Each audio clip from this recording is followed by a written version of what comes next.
ورحمۃ اللہ وبرکاتہ۔ وعلیکم السلام ورحمۃ اللہ وبرکاتہ۔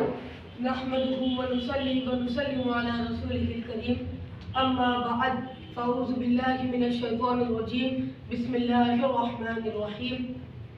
اللہ رب العزت جل جلالہ ارشاد فرماتا ہے، یا ایھا الذین آمنوا اذا قمتم الی الصلاۃ فاغسلوا وجوہکم وأيديكم إلى المرافق وامسحوا برؤوسكم وأرجلكم إلى الكعبين۔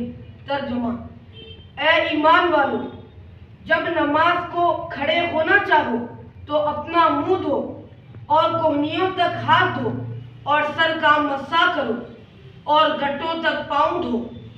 یعنی جب نماز پڑھنا چاہو تو وضو کرو، یعنی منہ ہاتھ دھو، سر کا مسح کرو اور پاؤں کو ٹخنوں تک دھو۔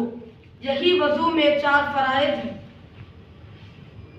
حدیث پاک میں آتا ہے، حضرت ابن خزیمہ رضی اللہ تعالی عنہ اپنی صحیح میں روایت کرتے ہیں کہ حضرت عبداللہ بن بریدہ رضی اللہ تعالی عنہ اپنے والد سے روایت کرتے ہیں، ایک دن صبح کو حضرت محمد مصطفیٰ صلی اللہ علیہ وسلم نے حضرت بلال رضی اللہ تعالی عنہ کو بلایا اور فرمایا، اے بلال، کس عمل سے جنت میں تو مجھ سے آگے آگے چل رہا تھا؟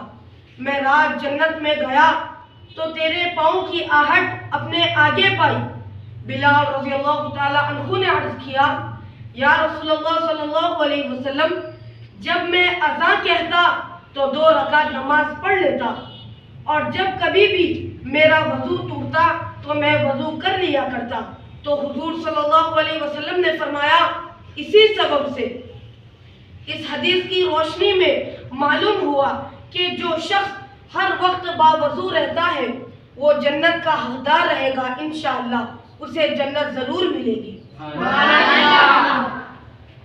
ایک حدیث میں رسول اللہ صلی اللہ علیہ وسلم نے فرمایا کہ مسلمان بندہ جب وضو کرتا ہے تو کلی کرنے سے اس کے منہ کے گناہ گر جاتے ہیں، اور جب ناک میں پانی ڈال کر صاف کیا تو ناک کے گناہ چلے گئے، اور جب منہ دھویا تو منہ کے گناہ چلے گئے، اور جب چہرے کے گناہ نکلے یہاں تک کہ پلکوں سے نکلے، ہاتھ دھوئے تو ہاتھ کے گناہ نکلے یہاں تک کہ ناخنوں سے نکلے، اور جب سر کا مسح کیا تو سر کے گناہ نکلے یہاں تک کہ کانوں سے نکلے، اور جب پاؤں دھویا تو پاؤں کی خطائیں نکلی یہاں تک کہ ناخنوں سے، پھر اس کا مزید کو جانا، اور نماز مزید برا یعنی بلند درجات میں کا سامان ہے۔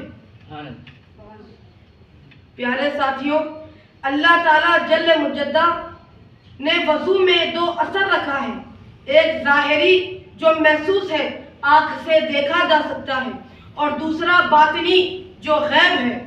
وضو کا ظاہری اثر یہ ہے کہ بدن کے میل اور گھن والی چیزیں اس کے ذریعے سے دھل جاتی ہیں، اور جسم کا اتنا حصہ صاف ستھرا ہو جاتا ہے۔ اور وضو کا باطنی اثر یہ ہے کہ پانی سے ہاتھ، منہ، ناک، چہرہ، کان، سر، آنکھ اور ناخن کے گناہ بھی وضو سے دھل جاتے ہیں۔ السلام علیکم ورحمۃ اللہ وبرکاتہ۔